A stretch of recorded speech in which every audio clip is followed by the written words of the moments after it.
Welcome to the Relational Recovery podcast. I'm your host, Wes Thompson, joined by my co-host, Austin Hill. Today, we're talking about self-control. We hope it's helpful, and thanks for listening. Austin, how you doing, man? Not bad. How are you doing, Wes? Been a good day so far. Good. I want to talk today about a topic that is hard for all of us, and that is self-control. Especially in the context of these conversations. You know, we're talking about relational health. We're talking about addiction in particular. Self-control fits in all of those categories, because essentially addiction is, you know, you think of like self-control off the rails and to where life, you know, isn't functioning right.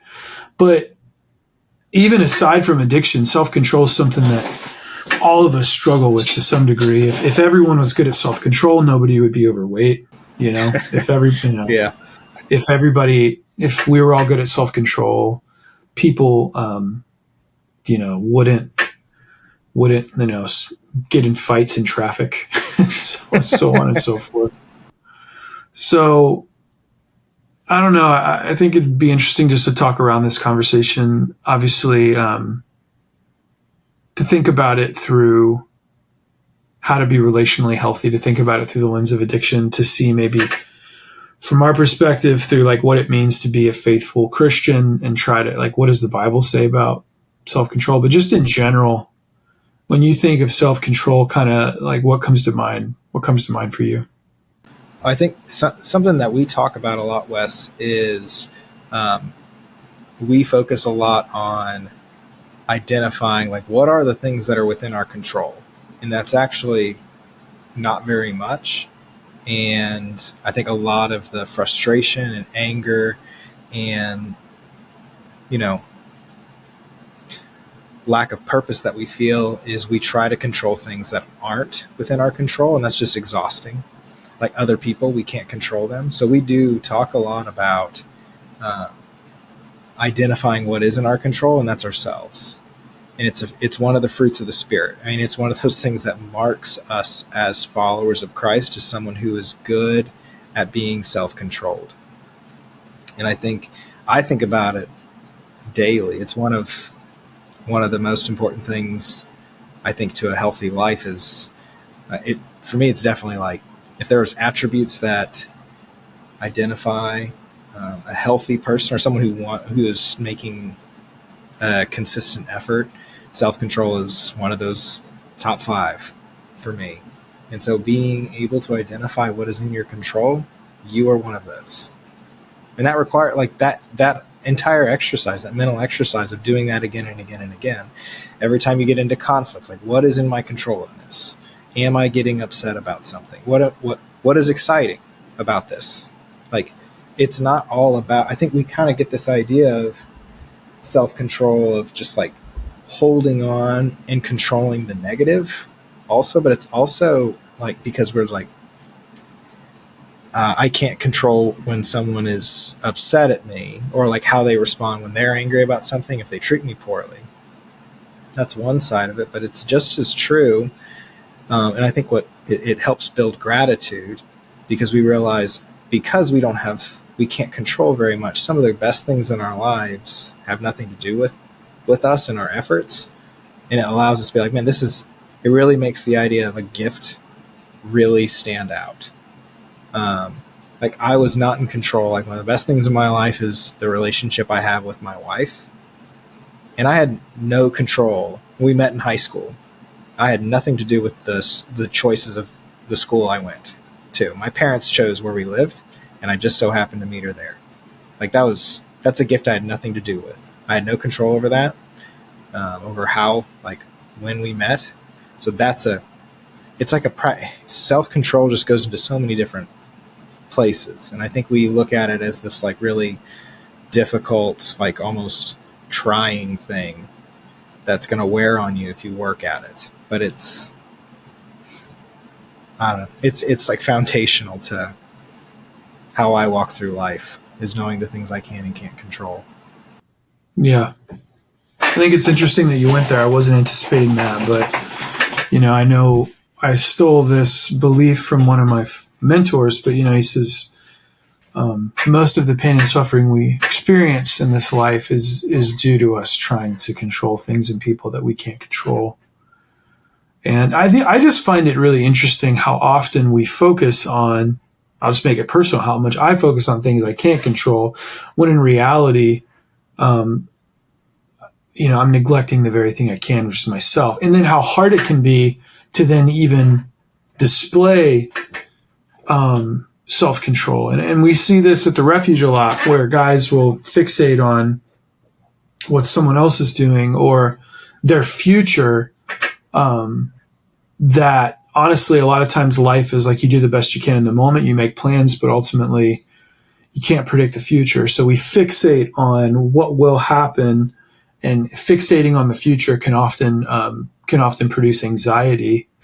And we'll just let that anxiety kind of build up. And then, people don't make really good decisions when they're super anxious. And so that's where people can make mistakes and maybe even, in that case, use drugs or relapse or whatever.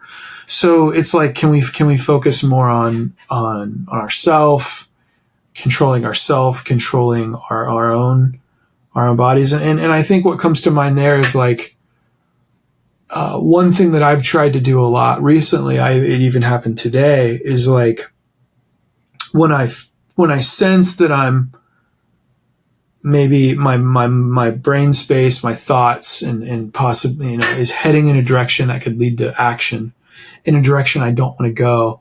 I often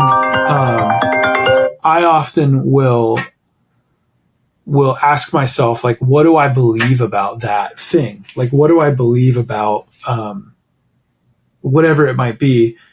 And if there's kind of three categories there. It's like, it's either immoral, I believe it's immoral, or like which means like it's wrong. It's amoral, which means like it's not good or bad. It's not right or wrong. It just is. Or it's moral, like it could be good.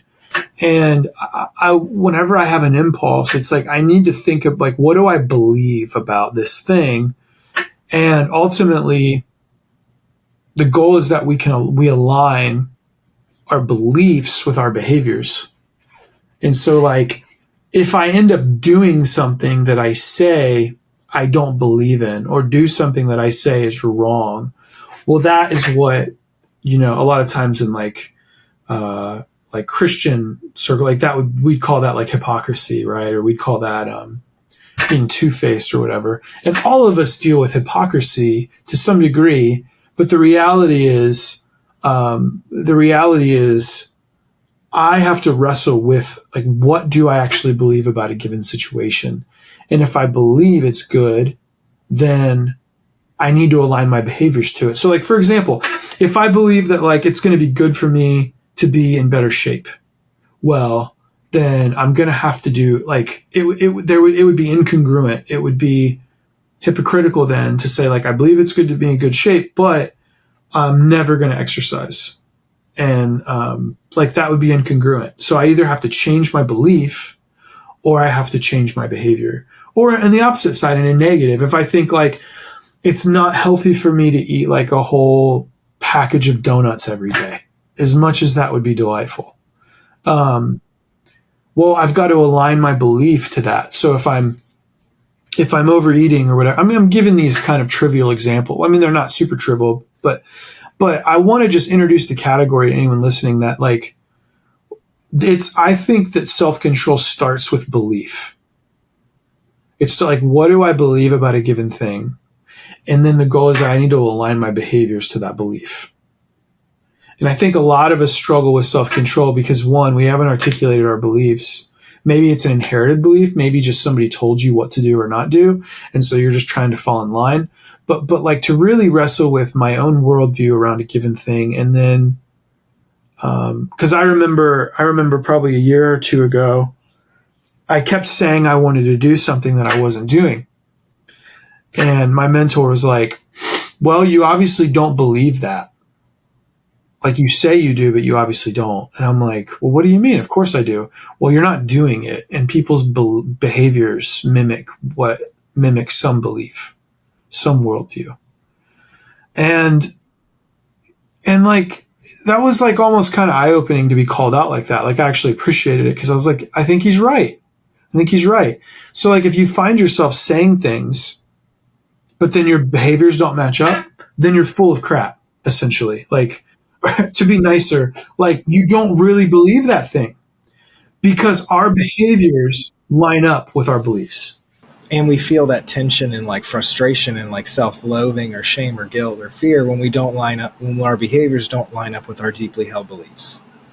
So that's that, like, if you want to feel better, like, gosh, like, if kind of like going back to the exercise thing, if I believe that like that being healthy physically is important, but all my choices are like, I'm going to eat a whole pizza, I'm going to eat 4 sandwiches, I'm not going to eat any plants, I'm not going to drink any water, I'm going to feel pretty crappy. One, because of the stuff I'm putting into my body, and two, because I'm not living a life that's in line with a belief that I think through.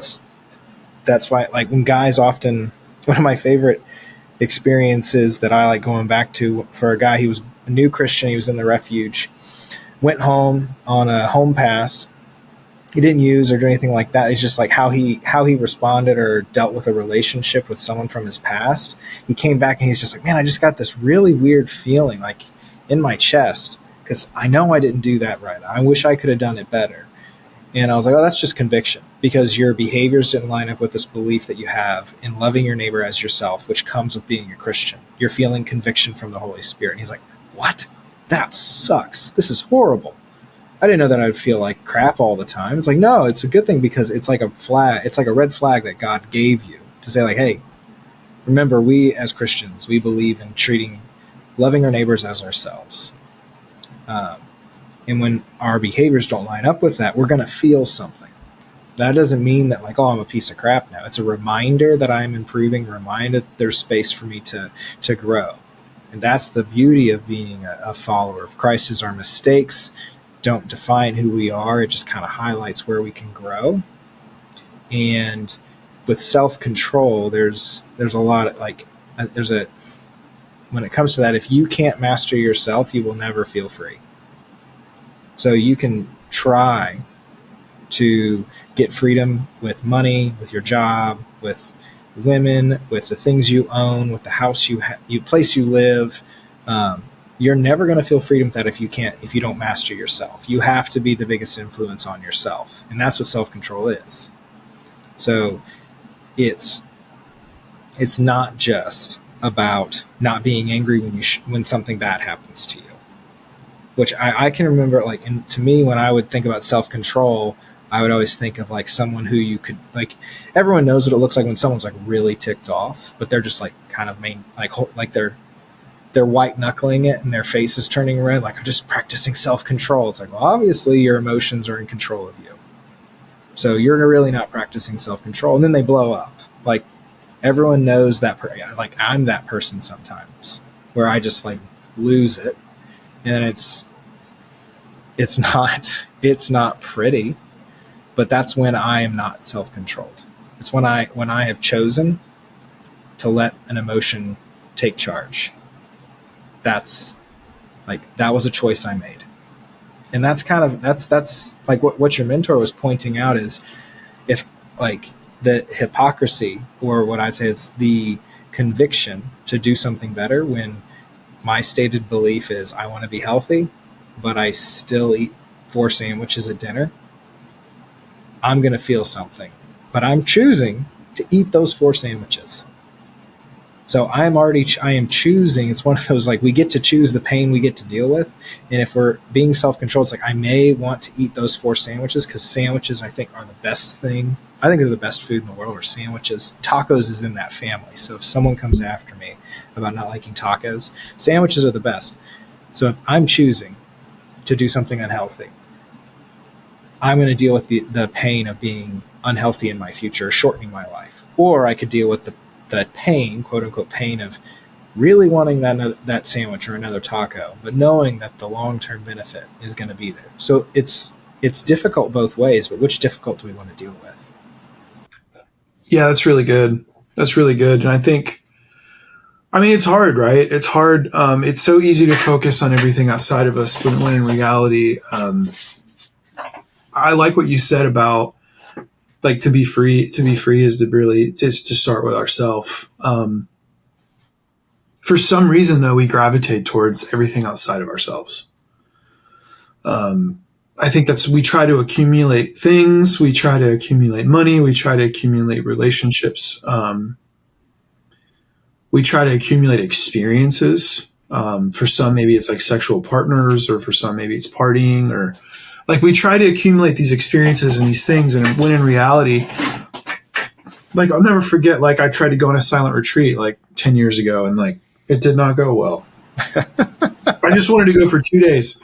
And I couldn't do it. I was just like, it made me so anxious to just like no TV, no noise, just by myself in a cabin. And I remember like my counselor was like, Wes, if you can't be alone with yourself, how are you going to be able to be present to others? If you can't be present to yourself, how are you going to be present to others? And I was just like, shoot, man, like that is true. And it's like I took like 15 books with me. I don't know what I was going to do with 15 books in 2 days, right? Like, I'm going to read 15 books. I'm going to like, it was so silly. But it was this manic busyness, this manic, like, I've got to try to fix all these things outside of me, when really I needed to face myself, and I needed to figure out like what my body and soul and heart were really searching for. And I think that's, when I've talked to people over the years, like I think that's true for a lot of us. We feel that sense of stuckness, we feel that sense of inadequacy, or however it manifests in some sort of negative thing. And the impulse is to like go to something external, when in reality, it's like our own selves that needs healed, or needs to grow. And self-control is required. And it's just fascinating to me that that's not the first thing that we turn to.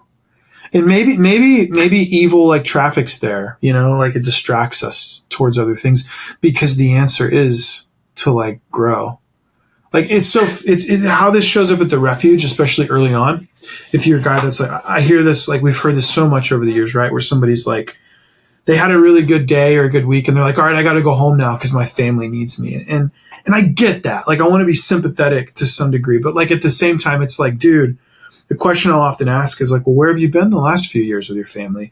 And there's always like, typically, I'm not exaggerating, but it's typically like this kind of, shucks, head goes down, droops down, looks at the floor. Because in reality, they're like, I haven't been around. I haven't been present. I haven't shown up well for my family. It's like, well, you had one good week and you think you're going to go back and fix everything, and everybody needs you right now. You know what they need from you? They need you to be healthy. They need you to be okay. And that's going to take more than a day or a week to remedy.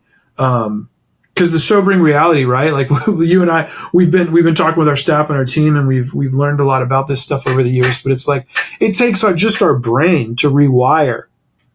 Gosh, I'm still working on unhealthy brain patterns, and it's like it takes at least 3 years to really change, the neurostructures in our brain, the neural pathways in our brain. So I don't at all want that to be a discouragement. It's just the reality is this is like this. What I think what we're trying to advocate for is the habit of trying to first go to things outside of us. No, start with the inside, start with myself, start with my own behavior, and just know that habit is going to have to be repeated and habituated for a long period of time to really see lasting change. And it can happen.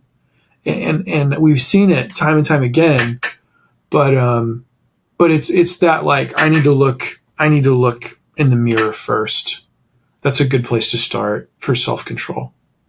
Yeah, and that's kind of like so we're talking a lot about like why it's important to be aware of our self-control, and like why it's important and how it positively and negatively impacts us. And you were talking about like it takes 3 years for the neural pathways for us to change. That's essentially saying like it takes it takes a lot of time, a year to 3 years, for your decision making process to change, where you're not thinking about using in the same way you are today. It takes a long amount of time. So it's being able to make decisions or think differently about something. It takes time. And this is by no means discouraging. We will always and forever be working to improve. So as soon as we master one thing, we can go on to the next and improve again. That's like, if we think about the people that we respect, that we look up to, that we like want to be like as we mature, they've mastered hundreds, if not thousands of things. Here, a really simple example is make your bed. Just make your bed. Like, that's a practice of self-control every day that we do at the refuge. Because if you can make your bed, that's one thing that you get into habit and a rhythm. And it just starts feeling weird when you don't do it. You feel a little off because you're saying, like, I care about the space I live in, so I'm going to keep it neat, because a neat space improves pretty much every aspect of your life. And making a bed is a very simple task. It rarely takes more than 2 to 3 minutes to do it. And you're 100% in control of that. And you can do, that's why we practice it, because it's one thing that you get really good at, and then you can do the next. Like, it sounds really, it almost sounds like silly to just be like, oh, so I'm going to get better at this self-control thing. I'm not going to want to use as much in a couple of years if I get good at practice at making my bed all the time. Yeah, because once you get good at making your bed, you're going to move on to the next thing, which is, how do I respond if someone is rude to me?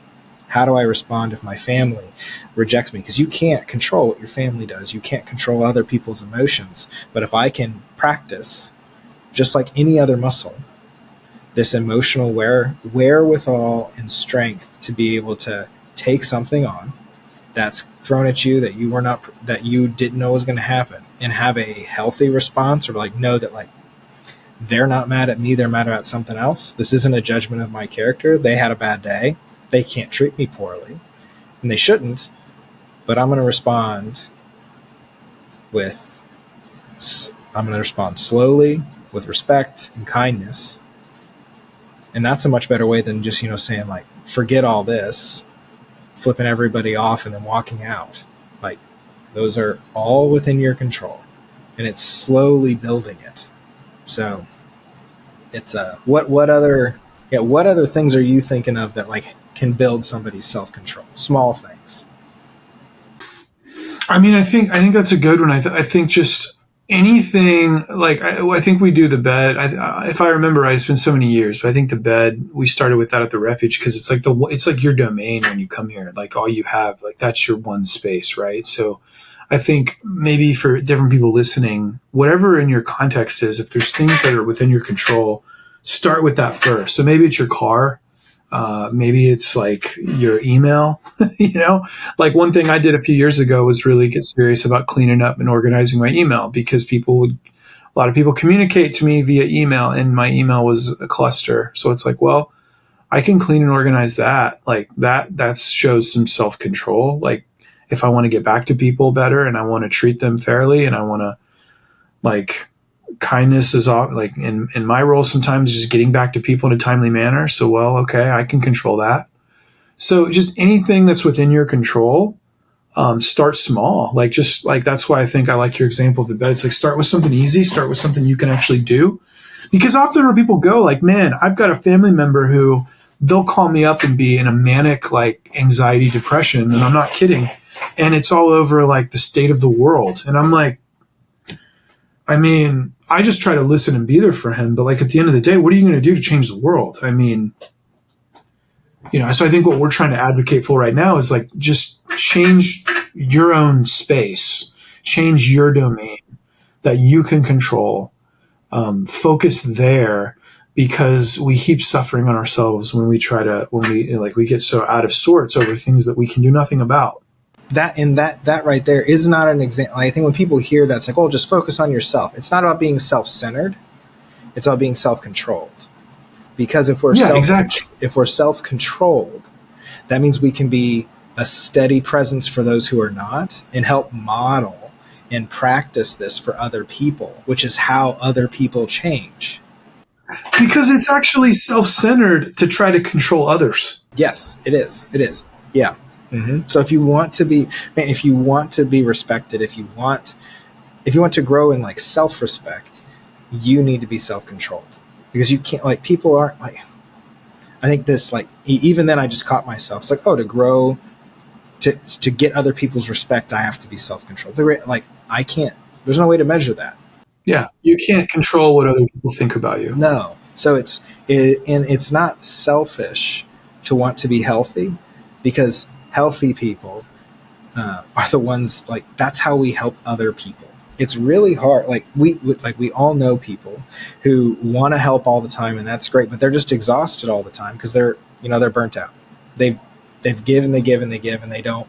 They're out of, like, they're unhealthy. They're not sleeping, and then they wonder why things are falling apart around them. It's because they can't be present, because they feel out of control because they can't even control themselves. They don't try. They try to control other people. Yeah. That's good. Yeah, this isn't about being self-centered. It's about being self-controlled. Because a self-controlled person is building freedom in their lives. And that's what we're wanting, because when we have freedom in our lives, we're able to focus on the things that are really important to us and our passions. And that's what gives us this deep purpose. And because we are working in this world of recovery, like, we have a purpose. Like, we don't want the refuge to be like the best time of your life. We want the refuge to be a time that's really challenging, that's difficult, that you persevere through, and give you the tools to go live the life you want. That is the goal here. It's like, I don't want guys to look back at their time at the refuge like, that was the best time of my life. I want people to look back and say, like, that was really hard. I learned a lot, and I love a lot of the people. I love the people that were there. But now I'm living a life so much better because of that challenging time in the refuge. And being self-controlled is one of the most difficult things, but it's also one of the most foundational things to a healthy life, is being self-controlled. Yeah. And I mean, I want to end like this. This was so important that, Paul in Galatians, in the New Testament, in the Bible, I mean, he wrote this as being one of the character traits of Jesus. He called it fruit of the Spirit, the Spirit of God. But he says, the fruit of the Spirit is love, is joy, is peace, patience, kindness, goodness, faithfulness, gentleness, and self-control. So self-control being the last one in there. But all of these great qualities that if you met somebody that exuded these, they would be the best person to be around. I mean, imagine somebody who's joyful and loving and peaceful and patient, kind to you and good to you and faithful and gentle and self-controlled. These are the kinds of people that it would be amazing to be in the presence of that person. And so it makes sense that this is what Paul describes as like the character of Christ. And so self-control's there. And I think that that's our aim. That's kind of, I just wanted to say that as like undergirding, like, this is good. And it isn't, like, for many of us, it doesn't come naturally. Like, what comes naturally is dysfunction and unhealth. And we a lot of us, right, like, we've developed bad habits. And so we've got to create better and new ones. And that means it's, like, to Austin, to your point, it's going to be difficult. It's going to be hard, but ultimately it's going to be good. And so that's what I want to push all of us towards as we move forward in being healthy. Thanks for listening to this episode of the Relational Recovery Podcast. We'll be back soon with a new conversation. We'll see you then.